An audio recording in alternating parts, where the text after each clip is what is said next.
साईनाथवाडी Chhatrapati sector 2 Airoli नाका हा ठिकाणचा आम्ही परिसर बघतो। आज नक्कीच आमच्या ऐरोली गावात छत्रपती कॉलनीत साईनाथवाडी सेक्टर 2 19-20 ला नक्कीच प्रगती झाली, चांगल्या पद्धतीत प्रगती झाली।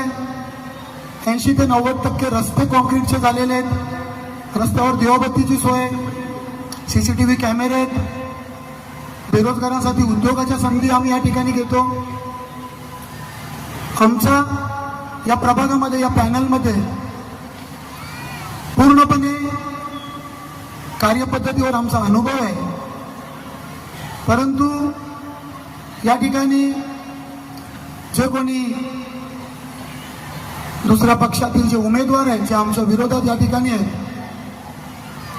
ते माझ्या माहितीप्रमाणे 1-2 दिवसापूर्वी या ठिकाणी आले होते व म्हणत होते की आम्ही सेक्टर 2चं कायापालट करू, आम्ही इथे 30 मळ्याचे टॉवर करू, 40 मळ्याचे टॉवर करू। अहो, तुम्ही 40 मळ्याचे इथे टॉवर करायच्या आधी तुमच्या भागामध्ये ऐरोली नाका, समतानगर, गणपतीपाडा या ठिकाणी 4-4 फूट खाली गेलेली घरं, मी, राजू कांबळे, रवी पाटील, आम्ही जेव्हा साहिल चौगुले, आम्ही जेव्हा प्रचारासाठी जेव्हा त्यांच्या भागात फिरत होतो, तेव्हा आम्ही जेव्हा कोणाचाही दरवाजा वाजवल्यानंतर, कोणी दरवाजा खोलल्यानंतर आम्ही बघायचो की फुटपाथ पासून त्यांचं घर, म्हणजे पायवाट पासून त्यांचं घर खाली 3-4 फूट खाली आहे। म्हणजे लोकांच्या घरी जायला वर 2 पायऱ्या असतात, यांच्या आशीर्वादाने तिथल्या नागरिकांना 2 पायऱ्या खाली जाऊन उतरायला लागते, इतकी गंभीर परिस्थिती आहे।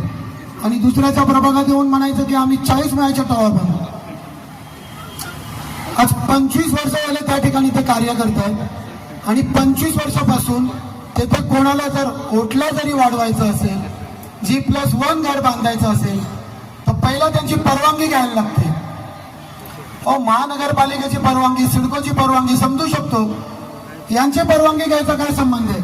यांचाच कॉन्ट्रॅक्टर, यांचाच ठेकेदार, यांचीच सगळी लोक, जोपर्यंत त्या लोकांना तुम्ही काम देणार नाही तोपर्यंत तुम्हाला ते तुमच्या G+1 रूमचं सुद्धा काम करू देणार। आज आजूबाजूला गरजेपोटी बांधकामं झाली।